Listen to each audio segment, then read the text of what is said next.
Bonjour, aujourd'hui on va explorer ensemble une façon assez radicale et nouvelle de penser notre propre identité. Une approche qui vient mélanger notre biologie, notre histoire de vie et même la technologie. On va partir d'une question toute simple. Et si notre ADN, notre code génétique, n'était pas juste un mode d'emploi pour notre corps? Et s'il y avait quelque chose de bien plus profond? C'est là que l'idée devient vraiment fascinante. Imaginez qu'on puisse allier notre mémoire biologique, celle qui est inscrite dans notre ADN, avec notre mémoire biographique, c'est-à-dire l'histoire de notre vie, de nos expériences, dans le but de forger une identité plus solide, plus cohérente. Alors ce concept n'est pas juste une théorie en l'air. Il commence à prendre forme avec des initiatives comme ADN et moi. Dans ce cas-là, un simple kit pour conserver son ADN devient bien plus que ça. Ça devient une sorte de ticket d'entrée vers une communauté d'un nouveau genre et aussi vers un curateur mémoriel automate, en gros uni à personnel qui va aider à organiser tout ça et à donner du sens à cette fusion des mémoires. Mais pour bien comprendre d'où vient cette idée, il faut faire un petit retour en arrière. On va suivre une trajectoire en 3 temps. On commence avec les analyses de Freud sur la foule, puis on passe à la révolution de Lacan avec la cybernétique, pour arriver au modèle d'aujourd'hui qui intègre l'intelligence artificielle et la notion de code.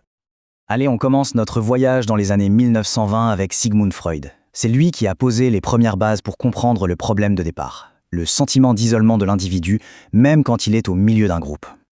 Alors c'est quoi la foule pour Freud ? Attention, ce n'est pas un groupe uni, soudé. C'est plutôt une collection de personnes qui n'ont pas de vrai lien entre elles. Leur seule et unique connexion, elle est verticale. Tout le monde regarde dans la même direction, vers un chef, une figure d'autorité, ce qu'il appelle l'idéal du moi. Le point crucial à comprendre ici, c'est ce modèle en série. L'image la plus simple, c'est celle d'une file d'attente. Les gens sont les uns à côté des autres, mais s'ils ne sont pas connectés, ils n'ont pas de liens horizontaux. Et du coup, ils reçoivent tous passivement une interprétation du monde qui vient du leader. Ça crée une sorte d'hypnose collective, d'aliénation. Dans cette configuration, le moi de l'individu est passif, et au fond, il est complètement seul. Faisons un bond de quelques décennies. On arrive maintenant à un deuxième tournant majeur, un moment où la technologie va commencer à offrir une porte de sortie à cette aliénation freudienne. Dans les années 50, Jacques Lacan fait quelque chose de totalement novateur. Il va piocher dans l'informatique naissante et il introduit la cybernétique dans la psychanalyse. La cybernétique, c'est la science des boucles de rétroaction, du feedback. Et cette logique de la machine, elle ouvre pour la toute première fois une possibilité théorique de créer de vrais liens, cette fois horizontaux, entre les individus. On voit parfaitement la transition ici. D'un côté, on a le modèle de Freud, statique, isolé, et de l'autre, le potentiel que Lacan entrevoit, un modèle dynamique, interconnecté. C'est ça le paradoxe fascinant. C'est une logique qui vient des machines, qui pourrait en fait rendre les relations sociales plus humaines, plus directes. Et nous voilà arrivés à aujourd'hui. On va voir comment cette vision de Lacan, qui était restée théorique, est en train de se concrétiser grâce aux technologies modernes, mais aussi grâce à un acte personnel très puissant. En fait, c'est la combinaison de deux choses. L'intelligence artificielle d'un côté, et de l'autre, un geste très symbolique, celui de conserver et de nommer son propre ADN. C'est cette alliance qui transforme les liens théoriques de Lacan en un collectif bien réel et conscient. Ces fameuses boucles de rétroaction, elles deviennent enfin tangibles. Et voilà l'idée centrale, le véritable retournement de situation. C'est un changement total de perspective. Le pouvoir d'interpréter la réalité, il change de main. Ce visuel résume tout.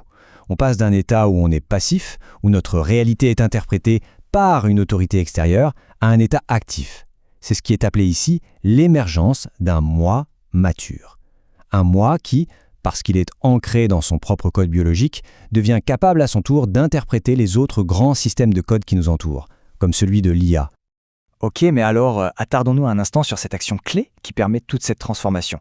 Concrètement, ça veut dire quoi nommer son code ? Le processus, c'est assez simple en fait. Il y a 3 étapes. D'abord, on conserve sa mémoire génétique. Ensuite, on organise sa mémoire biographique, son histoire de vie. Et enfin, vient l'acte symbolique de nommer ce génome, de se l'approprier, un peu comme on signe une œuvre. Et c'est à ce moment-là que la fusion se fait. C'est très important de comprendre ça. L'intention ici, ce n'est pas du tout un geste narcissique, une sorte d'auto-célébration. Le but, c'est de donner une nouvelle cohérence, une nouvelle consistance à son identité.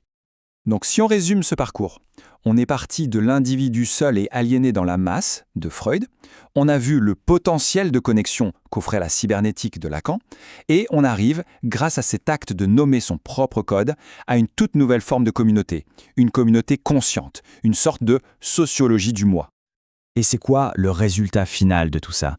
Eh bien, c'est la création de ce moi mature. C'est un moi qui, en unifiant ces deux mémoires, ne subit plus la réalité codée du monde, mais se met à la comprendre et à l'interpréter. Tout repose vraiment sur ce chiffre 2. Il y a ces deux mémoires fondamentales, la biologique d'un côté, la biographique de l'autre. Et c'est leur alliage, leur combinaison, qui crée ce nouveau socle, cette base solide pour une identité renouvelée. Et pour terminer, on va laisser cette question ouverte. Si notre identité devient un code que l'on possède, que l'on nomme soi-même, qu'est-ce que ça change au fond de passer du statut de simple porteur de ce code à celui de son interprète principal ? C'est une sacrée question, non ? Et c'est peut-être là-dedans que se joue tout l'avenir de la conscience de soi.